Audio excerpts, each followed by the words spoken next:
Hey everybody, welcome back to another episode of Force Chatter. I'm Eric and I'm here tonight with Lou, Tom, and Tim. Lou, how are you doing tonight? I am doing great. Looking forward to talking about the episode tonight. Excellent. We only have a few more weeks we get to say that because, you know, only yeah, I know. Don't say that. It'll all be over too soon. Episodes per show now. Tom, how you doing tonight?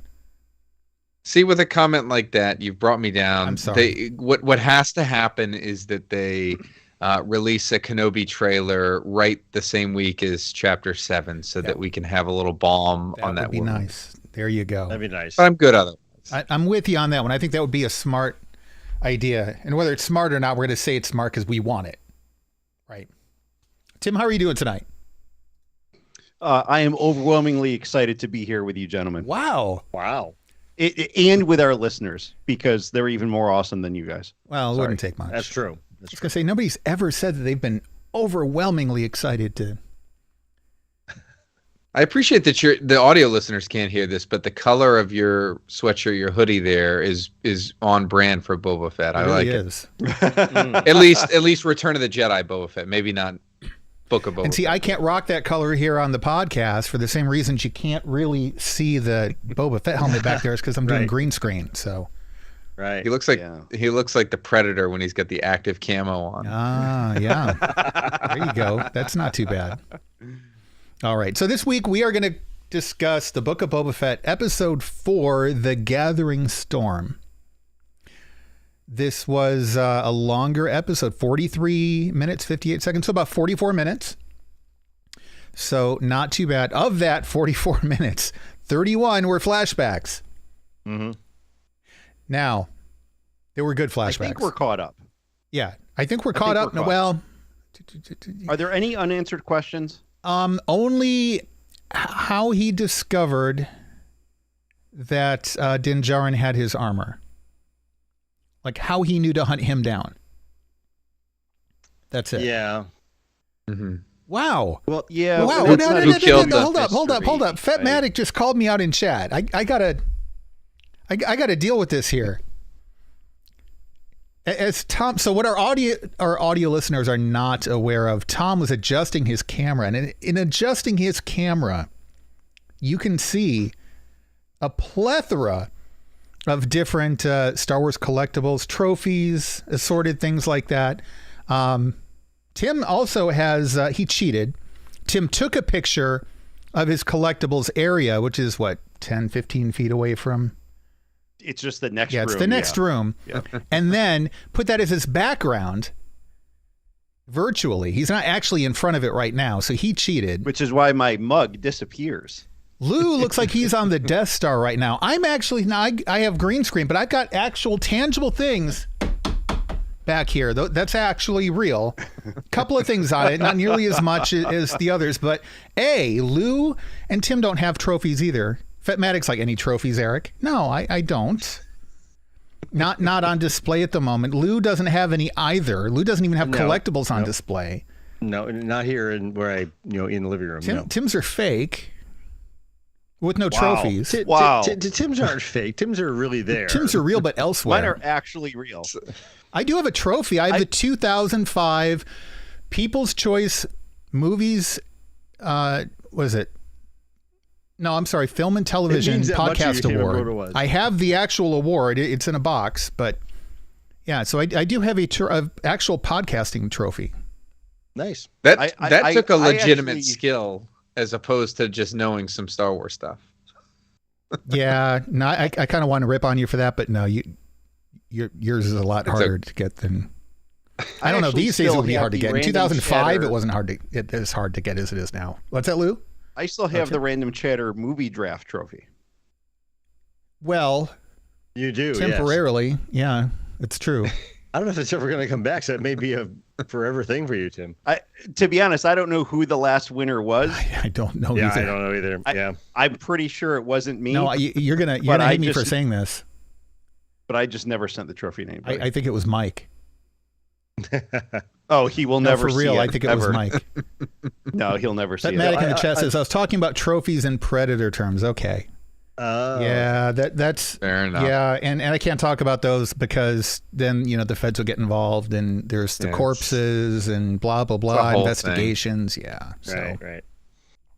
Yeah. I have a bantha head mounted in another room. He does. They're actually way more difficult to kill than what Book of Boba Fett would allude to. It's mounted over your bed. Book of Boba Fett, like the pikes dropped him in one shot. Like, no way. Those things don't go down like that. Yeah. Sorry, guys. And then the taxidermy costs. Wow. Special. And you need a whole wall to put this thing on. You need a flatbed just to deliver the thing. It's pretty just bad. For the tongue. We've seen that. Driven by Danny Trejo. 31 minutes of flashbacks. No Danny Trejo in this episode, which is a little bit disappointing. We did have Kevin Tancharoen directing it. Now, is this any relation to Marissa Tancharoen? And Tim, what is the relevance of that name? That's a good question, Eric. Lou? No. Okay. Lou, you're off the hook on this one because it's a Marvel-related name. In fact, MCU-related. Tim just dropped me from the call. You've got to be kidding me. That's all right. I'm going to go back in. Wow. You really dropped me from the call, you little punk. That was rough. The joke's on you, Tim, because I'm still streaming to YouTube. I'm still here with all the listeners and everything. You're the one that's gone. I'm sure. No, I totally apologize. I hit the wrong thing. I was moving windows around and hit the remove. Come on, Tom and Lou, all of a sudden I'm like, oh, there's no more Eric. Wow. We should have called this episode The Train Wreck. The train thing was in a couple episodes ago. I know, and now we've wrecked it. So, Lou, you and me are the banthas here, right? Just innocent bystanders. Poor Lou and Tom. So, Tim, Marissa Tancharoen, yes, one of the two showrunners of Marvel's Agents of S.H.I.E.L.D. and being the Marvel podcast show director for Random Chatter Network. Yeah. So she is. The name was familiar. I couldn't place it though. I believe the wife of Jed Whedon. Yes. Who did Agents of S.H.I.E.L.D. And I'm curious if there's any sort of relation between Marissa Tancharoen and Kevin Tancharoen. Just curious. I didn't know if you happen to know or not. Maybe we'll look it up. Maybe one of our listeners will look it up and tell us. We'll see. Sister of. According to IMDb. Nice. Oh, there we go. Hey, look at that. See, I know a little bit of trivia too. Look at that. I don't get awards for it because it's not important trivia. Like nobody cares about it except me and the Tancharoen family. But all right. So this episode was called The Gathering Storm. And I don't know. I get the impression that internet response to this has been pretty favorable. A lot of people who complained about the last one seem to be a little more pleasant toward this one, which is, in my opinion, ironic because I had more problems with this episode than I did the others. Oh, Eric. I know. I'm always causing trouble. There were some really, really good things, but there were a couple of things that just really bugged me, and we'll get to those in a bit. And it didn't break anything for me. But what'd you guys think? You guys like this episode? Tim, I'm going with you last because you dropped me out of the call. Which means technically you also dropped Lou and Tom out of the call. So Lou. I know. Yes, Eric. Yeah, what'd you think of this episode? I thought it was pretty good. Nothing. It wasn't like, oh my god, it was amazing, and it wasn't like it dragged so much that I was like, yeah, okay, I'm waiting for next week's episode. Right. Few things I think they glossed over pretty quickly, and I'm sure we'll get that a little later on in the episode. But it just seems like they moved part of the story along much faster without any explanation than I think they should have. But it seems like they covered a lot of little things. And then none of those particular things really heavily. Yeah. Okay. Yeah. Good way to say it. Because they mentioned they gave you the outcome, but I'm like, but how did we get? Okay. I guess you're not going to tell us. Yeah. Tom, what'd you think? Yeah, it was I would characterize it a good episode with great parts in it. I had issues with pacing, sort of like the time spent on certain things. it lingered on a couple things. I thought a little bit long that I would have liked to see the time elsewhere, but there were some like a couple truly iconic scenes. Just a lot of fun. Yeah. All right, we had another comment in the chat here. Tim, we're going to move along. Okay. Penance. That's mean. Tim, what do you think of the episode? I enjoyed it. I thought it was a lot of fun. Yeah. Okay. I kind of agree with the fact that it was a lot of good stuff. Some pacing issues. The time spent maybe could have been better managed, but overall, there was a lot of good stuff in it. If there's one thing that I can call out in it, and I know that we'll get to it because it's I think a significant point of discussion. The whole Sarlacc Pit thing was weird. Mm-hmm. Oh, we're definitely going to discuss that. So, but we'll talk more about it. It was just weird. I'm like, why bother take the time to do this in the story? But that's okay. I have some speculation on why that was even in there at all, but there's a lot to unpack in this one. So we're going to try to move through it as quickly as we can to get to the good stuff now that we've kind of derailed the train here. So we open with a flashback. Pretty much the whole first 75% of the episode is nothing but flashback. Mm-hmm. Boba Fett's monitoring the palace. Can't do much because there's still too many guards. And it's just him and his bantha now. Now in episode 4, a little bit of trivia for you. In episode 4, the banthas were elephants, I believe African elephants. Yep. And the myth that they walked backwards is not true. They had their trunks up under the nose and then the bantha face over the front of the elephant. Walking backwards? Like, who started that one? I don't get that. But this one, this was done by puppeteers. I believe there were 4 puppeteers. So this one is fully a puppet. No elephants were used.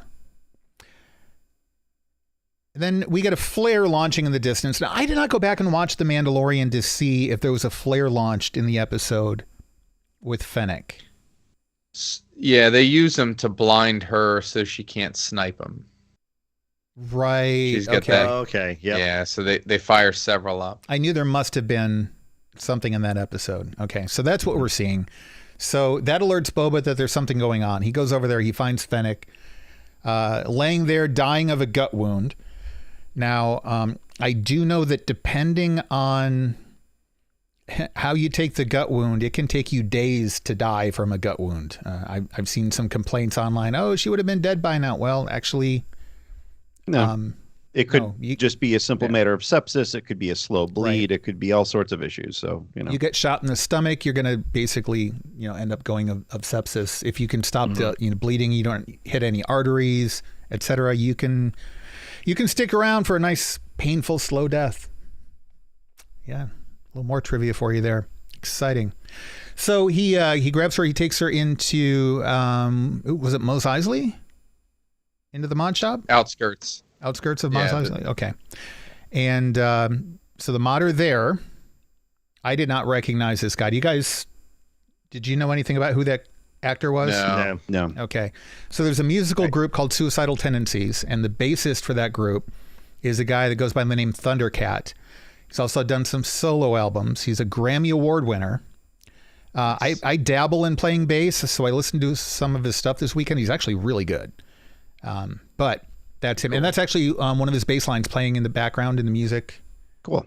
That's cool. Yeah, it's pretty cool. I liked his whole aesthetic. I liked his shop. I liked his hand. I didn't. I thought they overdid it. I thought the whole thing was cool. I loved the whole vibe about that whole thing. I thought it was really cool. I like the look of it. I love the notion that there's this group of this sort of subculture that worships machine parts and champions that over real body parts. I just thought they spent too much time on this. It's like you're replacing her guts. We've seen it in The Mandalorian.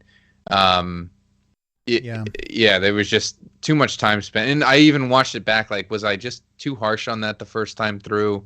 And it just probably 30 30, 40 seconds too long. I don't know. I agree. And I did the same thing. I watched it again because I know sometimes you get a montage and the intention is to make it feel like a lot of time is passing. That's the point of a montage. And this one felt long. So the second time I paid close attention to it, I'm like, okay, it wasn't horrible lengthwise, but yeah, it could have been a lot shorter. They didn't need all of those details in there. It felt like a really long scene. I like the aesthetic too. The hands, I don't know, kind of felt a little bit over the top, but I mean, I've had Swiss Army knives with fewer gadgets attached to them. It seemed a little bit awkward to wield that kind of thing with so many gadgets on the end of it. I'm like, really? Be precise with that? Yeah. Surgery, like you need precision. Yeah. Not and it's like 18 things going on. Right. Gauntlet of, right. Yeah. Things retracted and, moved around. It was cool. Super Battle Droid hand. Yes. Yeah. You guys catch that? Yeah. Yep. Yeah, that was pretty cool. Very cool. All right. So Fennec gets healed up. She wakes at a campfire and they have a little discussion. Now, one of the two questions introduced in this episode, did somebody... Well, yeah, I was going to say, this is one of the first things I had a real problem with. She wakes up and she doesn't know, hey, who this guy is, what happened, and this and that. But she seemed like totally okay with the fact that you replaced my whole midriff section with, robot components. It was like, oh, okay. And she starts talking about something else. I'm like, wouldn't you have a couple more questions about what happened? It's like, she's just totally okay with the fact she might remember getting shot. I don't know. I would think she would have been like high AF from like all the narcotics that were piped into her from the whole experience. But that's just me. That would have made for a funny scene. All right. So one of the two big questions introduced in this episode, one is at the very, very, very end. And one is this one. She says, speed bikers defeated Tuskens? That's highly unlikely.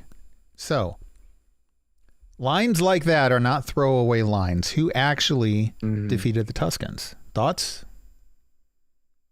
Yeah, I saw one video on YouTube today saying Cad Bane. I think that might be a stretch, but yeah, I mean, it may very well could have been a setup. I mean, we don't know now. It may be something that is going to come about, later on. I don't know, but yeah, I mean, this kind of a swoop gang. I mean, yeah, they were, a bunch of thugs, kind of a pain in the ass, but I don't know that they would have like full on wrecked a Tusken encampment. So, right. So one of the most prevalent theories is that it was the Pikes, which would make sense. Makes total sense. Yeah. I mean, you don't need protection money from people who don't exist anymore. You don't have to pay the people who don't exist anymore. So I don't know. I'm kind of going with that one. Now, did they hire someone to do it for them? Probably. I don't see them actually going out there with guns and doing it themselves. So then that begs the question, well, if they hired someone, do we now have a rivalry between whomever they hired and Boba Fett? And if you wanted to introduce options like Cad Bane, Bosk, Dengar, whoever else, I could see that maybe being a thing. Now, keep in mind, too, bounty hunters are different from assassins. Yeah. And we see that a little bit in this scene. Fennec is introduced as a master assassin. Bounty hunters don't just execute people. No. Right? I mean, they have a code. They operate technically within the law. Assassins are a little bit different. So I don't see it being Bosk, Dengar, Forlam, etc. Yeah, I mean, that's where somebody like Cad Bane does make sense, right? Because he so frequently colors outside of the lines. He takes non-traditional jobs, high-stakes jobs. Obviously, has the combat skills to get a job like this done. Right. And if this is moving in the direction of somebody bigger at play than just the Pikes, then it makes sense that they would hire somebody of note, like a Cad Bane, to do this sort of job. I don't think the way in which, the way that the speeder bike gang gets dealt with, which is probably my favorite moment of the entire episode, even though it was like 4 seconds long, because of how that was portrayed, I don't think they had anything to do with it. The combination of them just getting squashed and that line, I think it's a sort of a misdirection that they were involved. I think that makes sense both from a tactical point of view and from a storytelling point of view.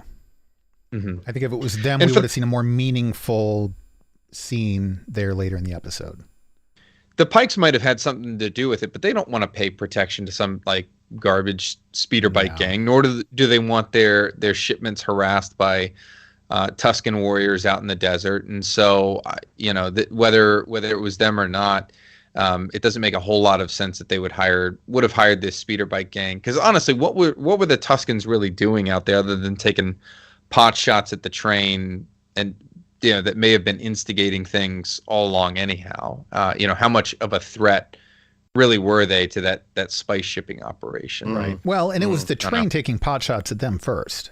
Well, that's exactly my point. So point. either way, I mean, it's not like there's a whole war going on there. It's like game hunting basically by the people on the train. So, The thing that makes me wonder about this whole thing, though, is that this is such a small piece of the overall puzzle in the galaxy or in the overall system. We're talking about just one route, one run on a planet, not like it's the major shipping lane from one planet to another system or something. Right. So who's really involved? I mean, how big are the players here? Does it make sense for Cad Bane to come off whatever job he was doing on some other world to come here and take care of this? I think this is much smaller than we're kind of making it out to be. Go ahead. They also had a full-on opportunity to do a crossover with Blazing Saddles. And I think it was really unfortunate that they missed the opportunity here. Tom, you were going to say something smart. Very astute. No, the one thing that kind of makes me scratch my head a little bit is they haven't, and maybe it's just they haven't yet done it, but Jabba ruled over Tatooine, right? That was part of his power. He had different players in Mos Espa elsewhere that were paying him tribute. That wasn't the source of his income. Like, that wasn't why he came to Tatooine to rule over a bunch of poor moisture farmers or whatnot. It's a key part of the spice trade route. And that's something that just has not been explored yet. So Boba has disrupted this spice flow. He's now supposed to be getting tribute from them. But the reason that Jabba established his throne there was the spice trade and the spice trade alone. So I'm curious to see where they go with that, because he needs to establish the foothold on Tatooine, because you can't do anything with spice if you've got a civil war going on your hands on the ground. So you got to keep those families happy, whatever. Right. But I want to see more of that side of things, like the big business stuff that the rest of the galaxy is interested in. Yeah, either the Pikes are far bigger players than we realized, or they're not the big bad guys here. Yeah. No, you're right. This definitely ties into the entire spice smuggling trade, and I think things are going to get big by the end of the series here. All right, so we're back in the desert, sitting around the campfire, and we need to get, well, what to call it is still a point of contention, but we need to get Boba his ship back. Now, the dialogue indicates that it is a fire spray gunship, which, the way it was worded, would seem to shoot down the rumors that it is being renamed the Fire Spray. Right. It's always the model of the ship is a fire spray, always has been. Right. So specifically a Fire Spray 31 patrol craft. What is it? Patrol and attack craft? Patrol and attack craft, yeah. Yeah. Fire Spray 31 class patrol and attack craft. So if it's not the Slave One anymore, it's also not the Fire Spray, though it might be lowercase the Fire Spray. So history on it: manufactured by Kuat Systems Engineering, who also made the Jedi Starfighters from Episode 2, Episode 3, and they made the A-Wings. And they were used to patrol, and I did not know this from memory. This part I had to look up. Patrol a prison moon, OVO 4. I did know it was a prison moon, and I did know that there were 6 prototypes used. And I don't know if this part's legend or canon, but Jango Fett went in raided the prison, stole one of them, destroyed the other 5. So for a while, Jango Fett had the only one, which is the slave one. And then in Legends, later on, Kuat decided to re-release it in kind of a limited run. And there were at least 10 of them that showed up in the Yuzhong Vong War. But other than that, we haven't seen any more. So there you go. That's what we know about the slave one and the fire spray. All right, so they're going to go into the palace. I got to get one of Fennec's rifles like that. This thing has, talk about a Swiss Army knife. I mean, screw that guy's little modular hand thing. I just want this rifle. This thing's got everything. It's like a bag of holding in the butt. In the buttstock. Jeez. Daggers and drones and probably makes coffee in the morning. Snacks up in there. Yeah. A little vending machine inside that thing. I don't know. So she pulls this little drone out, goes flying through Jabba's palace. This is the most extensive look we've seen inside the palace yet. So we've got the back door, basically the hangar door, which lowers down instead of raising up. We get some of the back hallways. We get the kitchen. We get the hangar itself. The stairway that goes up into presumably that big tower we see. Lots that we haven't seen before. This next part, not a big fan of part of this scene. So the overall infiltration of the palace, they sneak in, they end up in the kitchen. You get the chef droid, the sous chef droid, doing the little General Grievous thing, which is kind of cool. I laughed. I thought it was great. I laughed in a good way. It was a lot of fun. Yeah, I mean, it kind of made sense. It was cool. And then, getting decapitated, we don't see that too often with droids. So he didn't even ask any questions. He just went right into kill mode. I like Fennec's like metal cutting thing. Mm-hmm. Whatever the heck it uses. I don't know what it uses, but I like it. And wow, comes with a rifle. Handy? Just saying, gotta get me one. And probably of all things, there's not a compass in the stock of that rifle. She probably has everything else, but there's not. I'm gonna laugh if we find out later that there is. Well, it's probably in the scope, right? Yeah, maybe. Could be. Yeah, maybe. See, I told you it's got everything. Her rifle is like Rodney Dangerfield's golf bag in Caddyshack. She's just gonna there's like a stereo, a speaker will deploy, and they all just start dancing. Kids, ask your parents. Tom, you're the kid here on the show. I can't believe you're making Caddyshack references. Caddyshack is classic. Dude, props. Gotta go for real, man. All right. Yeah. So the 2 chef droids, that didn't bug me, but the rat catcher thing. That was horrible. So this is an LEP series service droid. That was hilarious. I like this. Oh my God. I like this. Hilarious. You guys have no sense of humor. It was fantastic. We have a good sense of humor. Yeah. I loved that. So there was a discussion before. There was an article posted, and somebody linked it in our Discord about Boba Fett talking too much through this series. And I thought that was a really good point. And Tim Morrison apparently was telling Filoni and Favreau and Rodriguez, hey, listen, Boba Fett talks too much. Give some of these lines to Fennec. Like, I shouldn't be saying this much. Like, no, just do the lines. This was the one time where I feel like he really did talk too much. He's chasing this little rat catcher droid. Or, hey, where'd you go? He's never going to say that out loud. I wouldn't say that out loud. I loved it. Oh my gosh, Tim. I loved it. I saw a cartoon that was like Boba Fett drawn as Elmer Fudd, and the LEP droid is Bugs. That was about. That was what it felt like. It was just funny, and then he tells the droid who he is, as if that's gonna make any difference, and then he just puts him in. Know who I am. I am Boba Fett, and then he just commits suicide. That part was. Did you guys see though? And I didn't see it until my second watching. That little droid is toward the end of the episode also. Yeah. When they have the table over the Sarlacc Pit, over the Rancor pit. And he's kind of running around by the table. Truly suicide. He just shuts himself down. Yeah. Yeah. Joe in the chat room says, I love the Ratcatcher. My trade finally makes its way into Star Wars. You know what, though?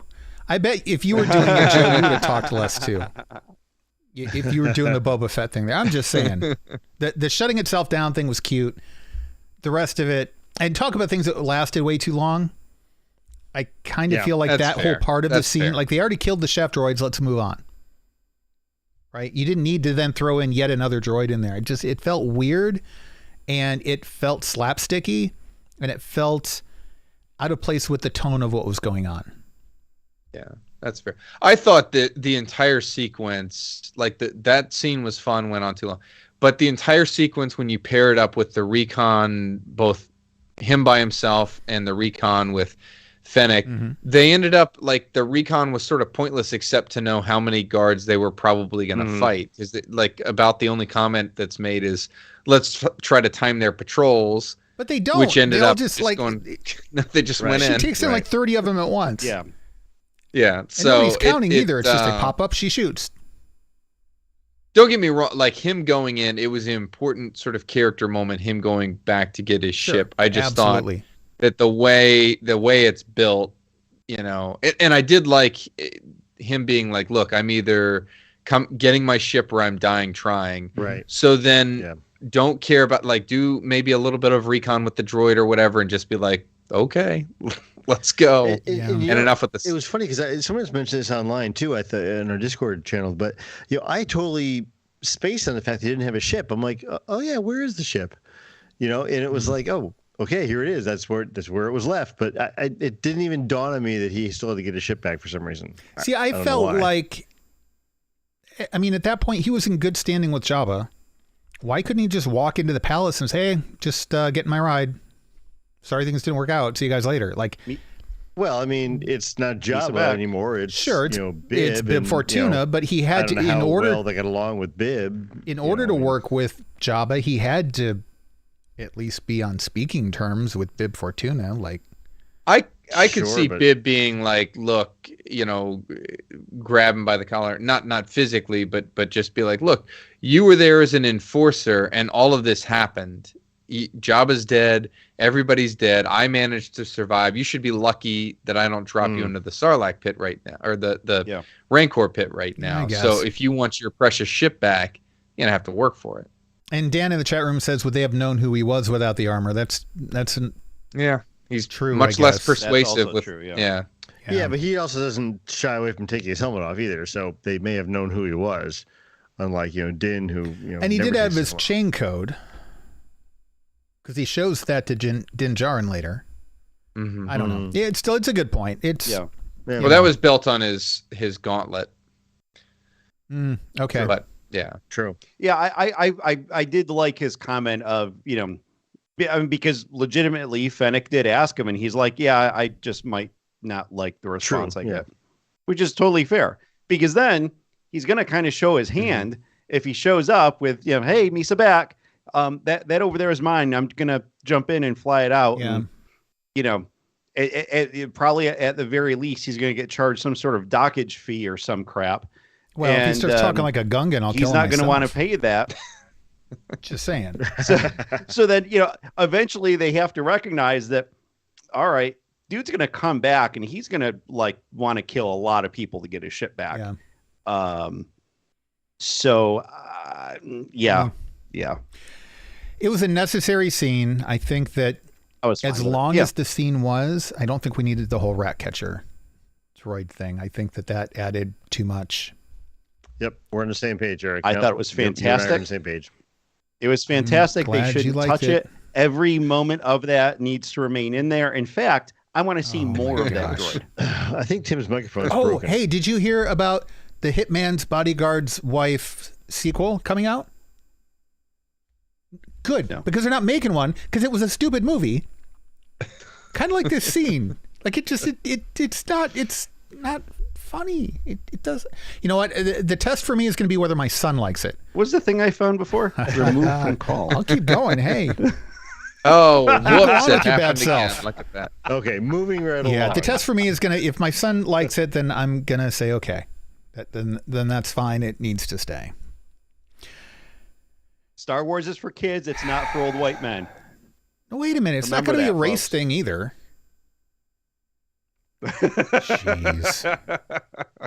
Speaking of dropping people out of calls. All right. So they get to the hangar. I would think that, a lot of the hangars and stuff and docking bays in Star Wars are either way oversized or way cramped. How do they not have proximity sensors all around these ships?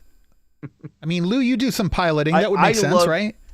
Yeah, but maybe like the ones we have in our cars now too. It just tells you when it hits. Doesn't stop you from My hitting. car It just tells me you if when you're there's going to hit somebody walking behind me in a parking it. lot and they But can't you can tell. still hit that person, and Like you're scraping the wall with the ship and you're like, what's that sound? I mean, come on.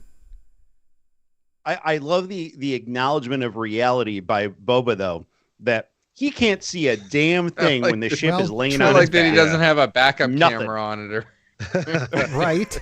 Really, there's nothing.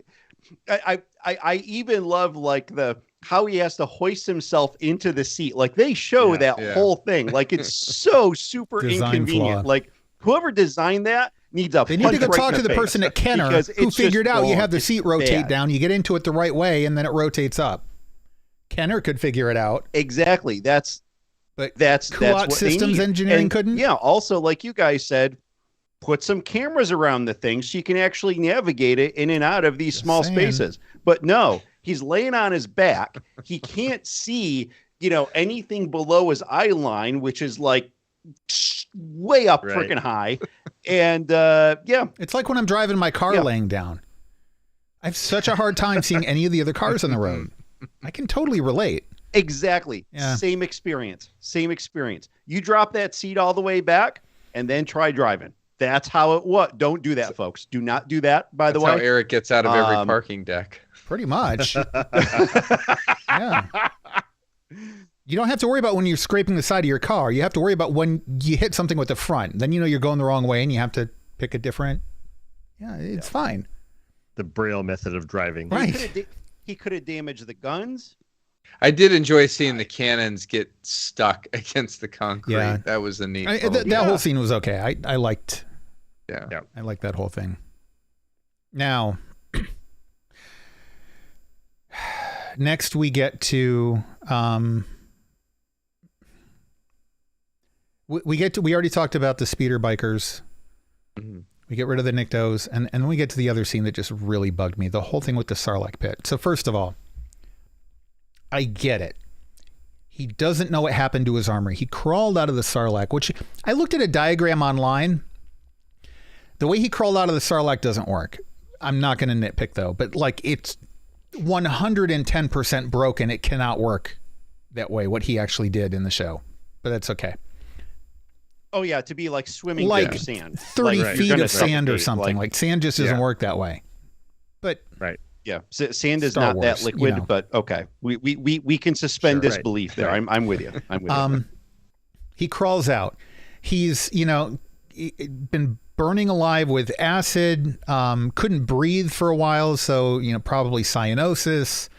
Whatever else is going on. He crawls out, probably heat exhaustion.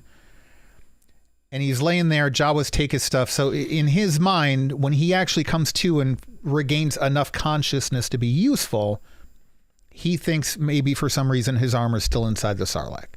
I get it. Yeah, and I get that too. In fact, somebody had mentioned something on one of the chats I saw online on Instagram, and I said, "Boy, I feel bad for the Jawas when he realizes what happened to his armor and he goes back and gets revenge." And there was like 18 messages come back saying, "Well, no, the Jawas took his message, but they don't have it anymore. He doesn't." I'm like, I'm just saying, when he finds out, he's going to be pissed. It's like, oh, he's gonna go looking for it, and there's gonna be Jawa genocide. Plus, the Jawas don't have it anymore. It's not like he went back to season 1 of the or season 2 of The Mandalorian and got to watch the episodes to see what happened. He doesn't know. I get that, right? But at some point, he's going to piece about the other thing. Oh wait, it wasn't in there. So where is it? Oh wait, and then he's going to find out that Jawa stole it, and he sold it to Cobb Vanth, and he's going to find out, and there's going to be hell to pay. So here's the thing: we know from The Mandalorian that a ship can blow up, and you'll still find anything on that ship that was made out of Beskar. So Boba's going to go around, stuff up, find every sand crawler he can find, and I'm okay smoke with it. And then go down, sift through the wreckage. Yeah. No Beskar. Oh, my bad, sorry, guys. my armor wasn't here. Go find another one. But back to the scene that Eric didn't like, the looking for his armor inside the Sarlacc. I mean, yeah, I had no use for this scene either. It's like, he goes down in on a rope. I mean, really? It's like, whoa. But wait, Lou. But wait, you're skipping ahead. He I doesn't know. go down on a Yes, rope in the first place. What he should have done, hopped out of the ship, threw some grenades down there, killed the Sarlacc, then gone down on a rope. If they'd done that, okay. Sure. Instead, he flies his I can't see crap out of the massive like bay window that is my cockpit.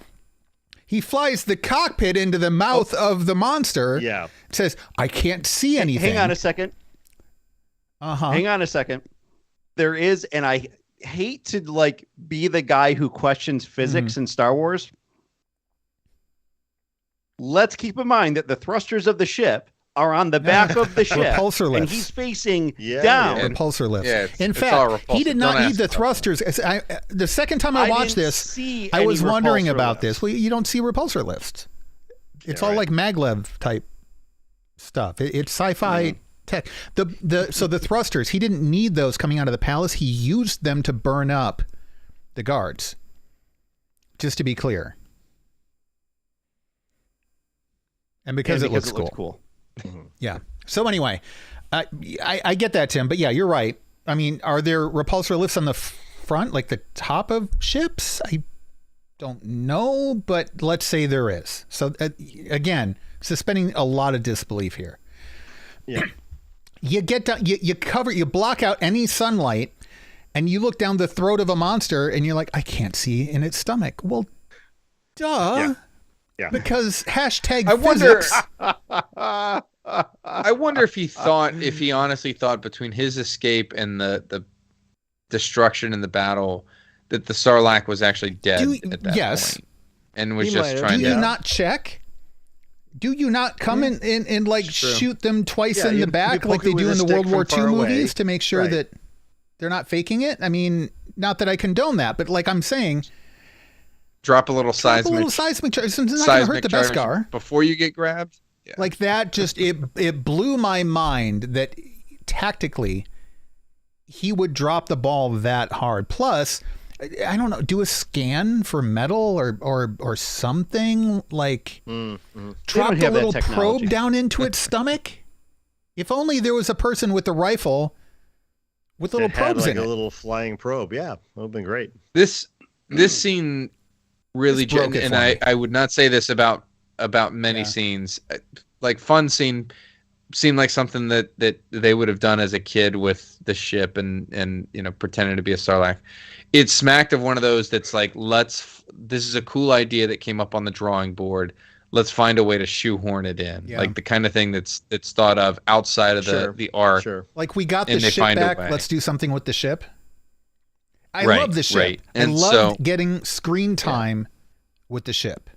Loved it. Yeah. Let's show how cool the Sarlacc is. It can pull a ship in, right? My issue is, and the memory thing I wrote off the same way we're explaining here. But yet again, we're piecing that stuff together and justifying it based on a tiny little bit of information. If you had shown Boba Fett a couple times with memory lapses, unable to remember periods and stuff, maybe I would buy that a little bit more. But I go back to, he's got a pretty clear memory of a lot of stuff. I mean, at least we're assuming that these visions and the audience's point of view is his point of view for the most part. But it's one of those where I had to work extra to suspend my belief. I get that a lot of people did. I've got a little bit of a background in healthcare, so for me, between the dehydration, the heat exhaustion, the physical exertion it would have taken to get out, I totally bought the fact that those whole moments are a blank for him. He doesn't remember any of that. Yeah, I get that. Absolutely. But the whole scene, though. Yeah, and the so one the really seismic cool thing about that was the seismic charge. Yeah, I mean, I've always liked that weapon. I like the sound it makes. Yeah. To have that happen underground and have that little muted version of it sounding, I'm like, that's cool. Yeah. And then putting a weapon like that agree. where you can't reach the button very well. Good ship design there. I did like the line, "Don't press my buttons." She just saved your life in your ship. What do you mean don't touch my buttons? Yeah. All right. So, and Dan pointed out in the chat room also the cyanosis, the lack of oxygen, O2 sat was low. So the medical side of it, I get. That whole scene needed to be skipped, no though. issue there. It was bad. I loved the show. I loved this episode even. That scene, it's cringeworthy. But all right, so moving on. We get past that. He realizes, as you said, Louis lowers himself down on a rope. He figures out that the armor's not in there, so now he doesn't know where the armor is. And I do. They have a discussion about, he wants to form his own, Gatra, wants to form his own house. Family. Yeah, tired of working for people who are stupid, who do stupid things like flying a ship into the mouth of a Sarlacc without checking to make sure it's dead first. He doesn't want to work for idiots like that anymore. He wants to form his own house. Sorry, too soon? Okay. And brings Fennec in with it, says, I'm going to include you in on the profits. You're going to have my loyalty. I'm going to make sure that nothing happens to you, etc. And we cut to the present. The Bacta mystery is solved. Oh, look at that face on. See, this is why you people need to be watching us on YouTube, because I know that we get some of this across in the audio podcast, but the look on Lou's face right now is priceless. Remember I said they kind of glossed over things that were like, okay, they give you the answer, but okay, let's not talk about it too much. Congratulations, Master Fett. You are completely healed. And he walks out, and Tamura Morrison has this big smile on his face because he doesn't have to wear prosthetic scar tissue anymore. That was one happy guy, let me tell you. Yeah, it was. I'm happy for him. Yeah, he has his eyebrows back, like, I just have a hard time believing that one trip inside the dead, Sarlacc was enough to do the damage to him that he was having the problems of fighting. He was getting tired out too fast. I don't buy it. I don't know. Think it was both trips, and it seems couldn't even catch a ratch catcher. It just seems too convenient for me. Okay. It was very convenient. I mean, keep in mind, this second time he went in without armor, without a helmet, without respiratory protection, without any of that stuff. Whose fault is that? So, that's totally his own fault. I'm not disputing that. I'm just saying he had a crap ton more exposure, but for a shorter period of time. This second time around, for hopefully a shorter period of time, but still like really direct exposure. So bad. Don't do that. Stay away from corrosive acids. The stomach's not that big either. I'm telling you, the drone. Drop the drone in, fly it out. 3.5 seconds. How long does it take? You could do that too. Okay, so he's completely healed. The scar's completely gone. We were all sitting here trying to figure out what types of cancer he has for episodes now. And it turns out, nope, he's good now. He just needed to keep soaking in the Bacta. So I guess that's it. What about the scars on the inside? Yes, so is power hates a vacuum.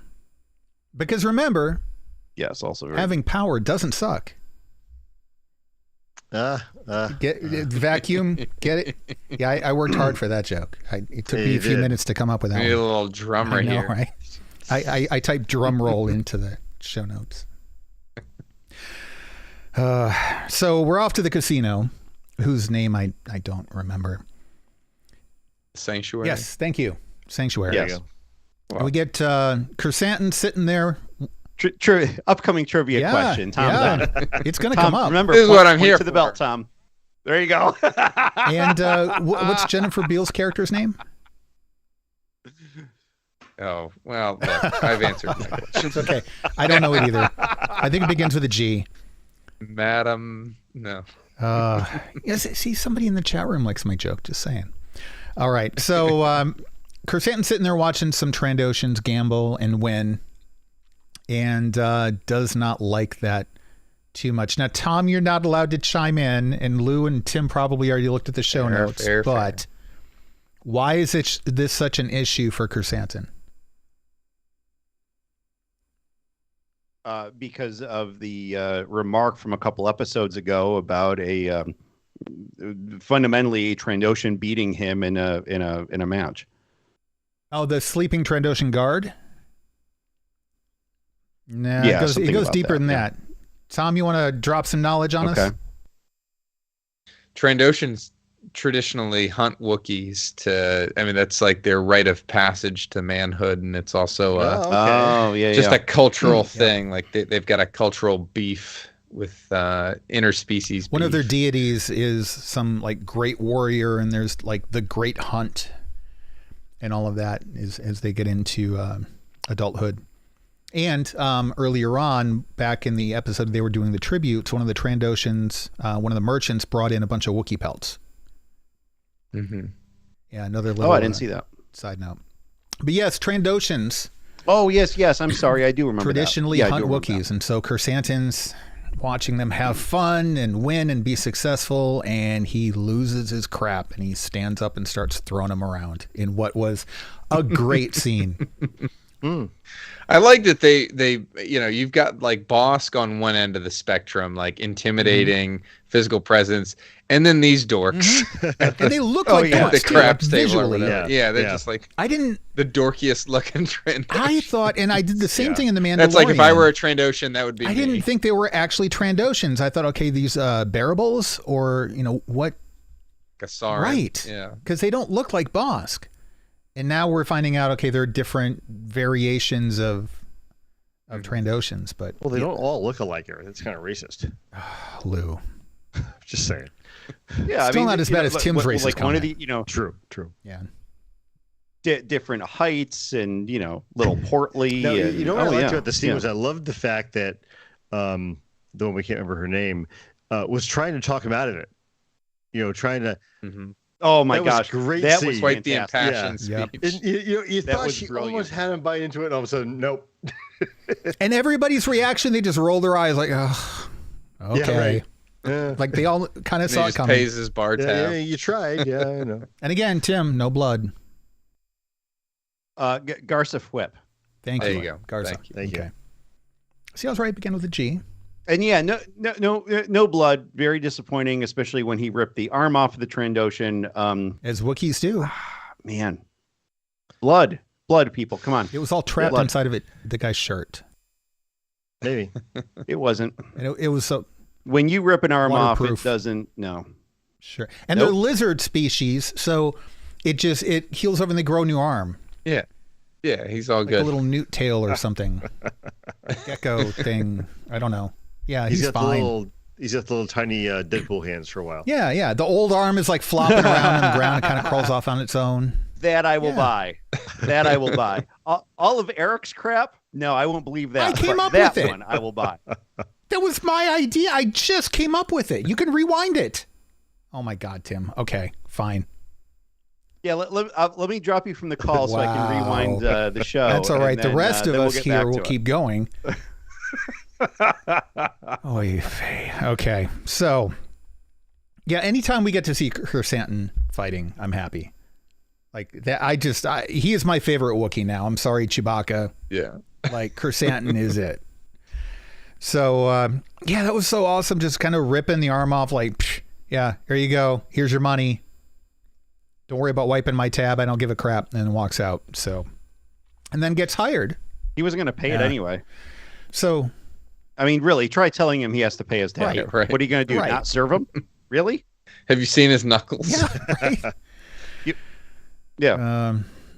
I not only did I not see any bouncers there, I didn't see any bouncers that could take him on. No. So they were all on break. Right. Magically. Yeah. At that same time. I would have been. No, this is my 15 minutes. Like started happening. I'm like, Oh, look at the time. I got to go on break. See you guys later. On lunch. Good luck with that. So Boba apparently is going to hire him, which is great news for us because then we're going to get more of him coming up, presumably fighting, which I'm kind of getting to the point I'd rather see him fight than Boba Fett. Just saying. Well, Boba Fett's healed. Maybe he's a better fighter now. He's fully healed. He's ready to go. Don't care. I want to see Chrysanthemum fight. I want a Chrysanthemum series. That's what I want at this point. No. I'm totally on board. He can get the mayor's major domo to be his assistant. His valet. That would be solid. That would be solid. They can have a little sitcom show or something with their roommates. Be like the Odd Actually, Couple. Yeah. What I want to see is a Gladiator series. The mayor's guy is his manager, and Farouk comes on to be the announcer. And in the red square. Yeah. I'm down with that. I'd be okay with that. All right. So then we get the dinner. Time for dinner. Make Farouk canon. Be okay people. with that? I want to see Farouk in Star Wars. We need to talk to him. See if he can get his agent to get on that. He does voiceover work, and they have an animated series. And allegedly another one may be coming. I don't know. I want to see him in something though. I would prefer not just that his voice. too. I want to see Farouk in something. Yeah. We'll have to work on that with all of our influence, you know. we can make that happen. I'm sure. I mean, Dave Filoni listens to us, probably. Yeah, maybe 100%, possibly. Number one down. Lawyers do, one of the two. All right, so we get the dinner and we get the sales pitch, and then everybody's like, "Yeah, we're not interested." So then he says, "Okay, well, how about this then? When this stuff goes down, just like don't hurt me and stuff, okay?" Yeah. And they're all like, "Okay, we can do that part." It just didn't work for me. I'm like, really? Here's a concern that I have. In the last episode, it was, at least to me, and I think to a lot of other people, because a lot of other people were thinking, "Oh my gosh, who's the big gang war going to involve? The Pikes versus who?" Then suddenly in this episode, it's the Pikes versus Boba Fett. Yeah. How I don't understand how that changed.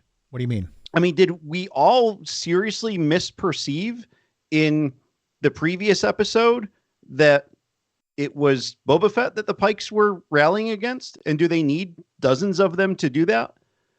I don't know. It just seems very weird. Like suddenly they changed the story, or again, at least our perception of this was really way off. How so? I'm not following. I'm not saying you're wrong. I'm not understanding. Well, so 2 episodes ago, the Pikes are massing. There's going to be this gang war, and there was all this speculation of who are the Pikes going to be opposing. Is it going to be Black Sun? Is it somebody else? Who's challenging the territory? I still think that's coming. I think that.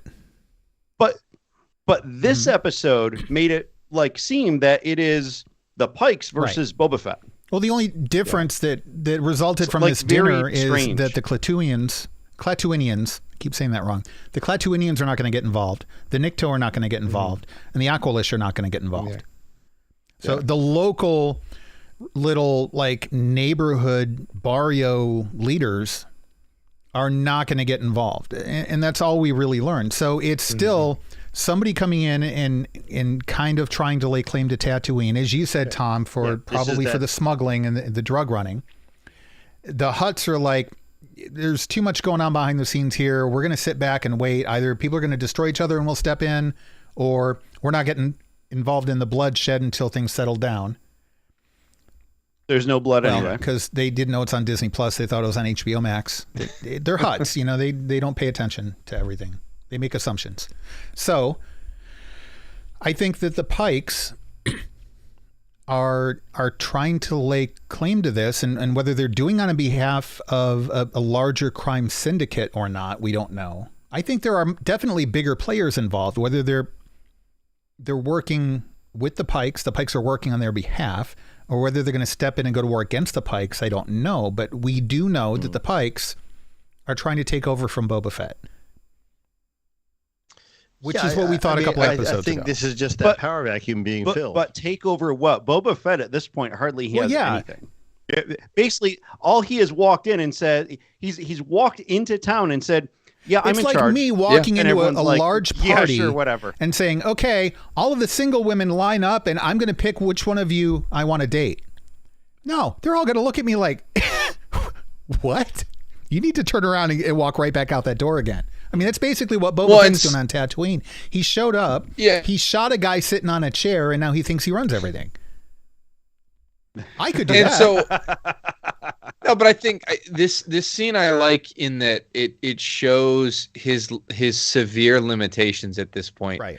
So he's got one of the most renowned bounty hunters. Well, at least as far as we know. I don't know how far Black Chrysanthemum's rep goes in the broader galaxy, but he's got a Wookiee, he's got that Rancor down there to intimidate, and yet he still cannot unite and get the loyalty of some local crime lords that are just operating out of Mos Espa. They're not even outside of the city in terms of their reach, and I think that's a fascinating look at him, because I think there are a lot of fans, to use your analogy, Eric, that look at Boba Fett in that scenario. They're like, well, he's like Tom Brady. If he walked into a situation like you're describing, all the women would line up, right?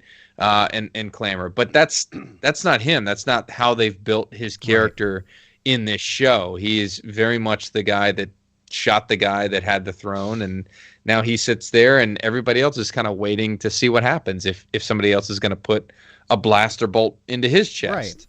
And why throw your hat in with this guy when you've seen nothing from him? That's why the other... Heck, he doesn't even have a litter to carry him in. I mean, he needs to prove himself. And now he's trying to be Braveheart and unite the clans, and they're all like, screw you, dude. He needs to prove he can, provide protection, make things happen, make them money, and nothing's he's done none of that. And yet, and we still have the whole thing of, okay, so how far does his power reach? I mean, is it just the city? Is it just the region? Is it the whole planet? Is it outside the planet? I mean, like Tom said before, Jabba the Hutt had more power than just what he was there. He on presumably the planet. had the whole Kessel Run. Right.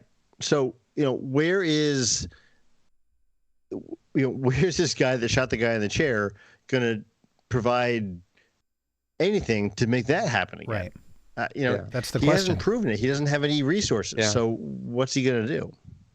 I think if his rep were what some fans think it ought to be, you would see like a shred of respect from the governor, right? From Mok Shaiz. Yeah. Not even he respects him, and he serves at the pleasure of the daimyo. So, and at this point, he's paying him lip service, and he can't even get an appointment with him. Well, I mean, there's a difference between being a good bounty hunter and, for all intents and purposes, Boba is a great bounty hunter. Doesn't mean you can run a crime syndicate. Right. I mean, nope. It's just like I forget what the law in or the theory is in business, but you get promoted to one step past your most effectiveness, right? I mean, you're really good at the manager, and you get promoted to the regional manager, and then you're going to suck at that job, so then you get fired. Right. And how good is he at doing what he's trying to do? We don't know. Yeah. Promoted to their level of there incompetence. Thank you. Yeah. Yes, that's what you're looking for. And there's a law for it. There's a name for that. I've known many. So, I mean, that's one of the things that we're going to have to find out. That's one of the it's probably the biggest question they have to answer this season. Otherwise, this season meant nothing. Like, they have to go somewhere with it. Either he ends up running a Gatra, or he ends up walking alone with Fennec off into the sunset. Like, it's got to be one of those two endings, right? So, by the way, in the dinner scene, the Klatooinian who does all the speaking, same actor as the guy who plays Chrysanthemum. Yeah. Oh, okay. Nice. You can see it in the eyes if you go back and rewatch dude, either way. Anyway. And the rat catcher was also in that scene. Yeah, the rat catcher was in the scene. Oh, God. That's and my the boy Rancor. right there. I am pro Ratcatcher. Oh my gosh. So they leave, and out on the balcony, Fennec wants to know how much they have in their treasury, and she says, credits can buy muscle if you know where to look. And then we get the audio scene from The Mandalorian, the Peter Principle. I had not heard it called that, Lou. Yep, that's the name of it. Okay, thank you for that. Yes. All right, so credits can buy you muscle if you know where to look.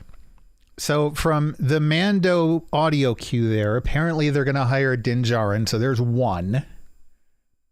Mm-hmm. Okay. Din's got to pay for Grogu's Jedi education, so he's got college. He's got tuition not bills cheap. to pay now. Tuition bills are coming due. Yeah. Yep. You think Luke's training him for free? Mm-mm. No. So who? There's got to be some quality like Gungan mercenaries out there, which I mean they would strike fear in people throughout the galaxy. Yeah, kind of like clowns do. Clowns can be scary, just like Gungans. So Din Djarin, presumably, I mean that was directly implied. I don't think we're going to get Bo-Katan because she's going to be focusing on Mandalore unless they strike some kind of a deal where you help me with this, I'll help you with Mandalore. I don't see. Now, some people have gone completely overboard and basically looking at the entire slate of bounty hunters that we know in Star Wars, and they're like, oh, all of them are going to show up. What in the world makes you think that all these bounty hunters Suicide Squad that we've not seen, with the exception of 17 seconds in a movie from almost 40 years ago, well, they gave someone with only 2.5 minutes an entire series. Yeah. You know who I hope we see, and this is like the longest of long shots in. Well, Dengar would be cool if they cast Dengar right. He'd get like immediately skyrocket in popularity. Who's the guy that played the Shield in the Shield? He also played the Thing in like was going to in a bad Fantastic Four idea they were thinking about doing. Oh, he's in the TV show about superheroes. The bald guy. Yeah, Chiklis? Yeah, Michael Chiklis. Right? Yeah. They could bring him as Dengar. He's kind of heavyset for Dengar, isn't he? Though. I mean, kind of like. Look at Dengar in the movies. He's not thin. You got to be a smart ass. You got to have that like smart ass like. No, you guys are thinking Robot Chicken. That does not count. That is not. No, he's a smart. Like you go back and you read some of the comics that he's in. He's got that personality. Yeah. But Zeb Wells. Zeb Wells is who we want. Zeb Wells. That was the voice of Dengar in Robot Chicken.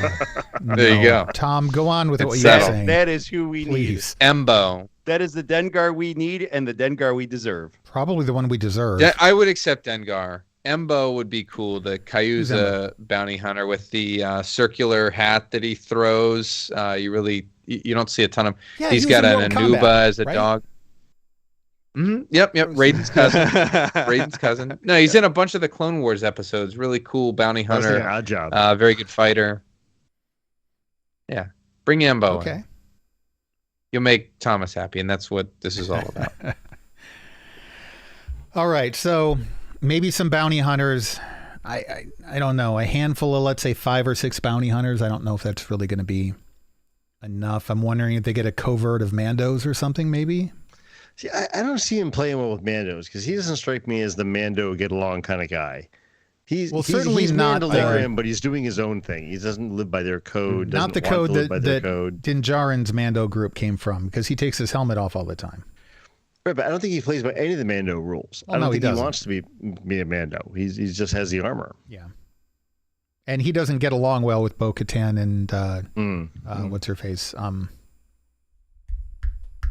can't remember her name now. Reese. Right? Yeah, it's right on the tip of my tongue. Are you talking Casca? Yeah, the female? Yeah. Well, I don't know. We're going to have to wait and see. So the questions are, who actually took out the Tuskens? Who are they going to hire to bring in here? And then who's the actual players here. I still don't think it's the Pikes. I think that they're working on behalf of someone else. I think they're the drug runners, but I think there's somebody else pulling the strings and calling the shots. And how many episodes do we have left? 3? 3. Not many. Which suddenly seems, to me, that suddenly seems like a lot. Like, and it's funny because, like, we had all this background stuff and we were saying, like, okay, you know, we're not getting a lot of current stuff, but really there wasn't that much current stuff to catch up on. And now, like, this gang war is in front of us. And that kind of seems to be like the big thing that they're leading up to. Yeah. It seems that they can tell a lot of story in a short amount of time. Yeah. When Ming-Na Wen and Tamora Morrison have both made comments along the lines of just buckle up for the end, right? And that could be the kind of thing that any actor says about any project, but something about it just feels authentic in this case. Maybe that's me wanting to believe that, but I think they're putting some cool unseen pieces in. I would agree with that. I think they're going to go hard at the end here. So I do want to mention Coffee Bean in the chat says that Kiefer Sutherland should be recruited, and I think that's actually a fantastic idea. As Jack Bauer, like not some new character. CTU behind him, you know. Yeah, I mean, I think Thomas Jane from the Punisher movie would be a good addition to the crew. I like Bernthal better, but okay. All right, well, that's going to do it. This is the real story for group. This episode. Yeah, we're running pretty long here. There's a reason why we're not in the story group at Lucasfilm. So, but if anybody from Lucasfilm is listening, watch BattleBots, grab Farouk, bring him into the Star Wars universe. You won't regret it. Just saying. All right, that's going to do it for this episode of Force Chatter. We would love to know what you thought about this episode, whether the Sarlacc, the rat catcher, or any number of other questionable things that we brought up in this episode. Throw some comments down below the YouTube video here. If you're not watching in YouTube, you really need to. If you're listening to the audio podcast, you've got to go in. I think it was about 47 minutes in and check out the look on Lou's face. RandomChatter.com/YouTube. Hit the subscribe and like buttons. You can also hit the notification button there to get notified of when we go live, when we post new videos, etc. Thanks to everybody in the chat room for hanging out with us. There was a lot of good comments in there tonight. And if you're in the chat room, stick around. We're going to be back in a few minutes with Random Chatter. We will also be back Tuesday night. We're going to be covering Matrix Resurrections. It looks like it'll be just Lou and I. So it looks like we're going to be on equal footing. It's going to be one-on-one instead of ganging up on Lou here. Lou's got to be happy. I'm happy about that, yeah. And Tim, happy birthday. Yes, Tim. In advance. Hey, thanks. By the way, appreciate it. Turning 29. I'm just saying, if you're causing Robin to cancel Movie Chatter Tuesday night for your birthday, then you have to be willing to cancel your Marvel show Monday night to hang out with me remotely for my birthday.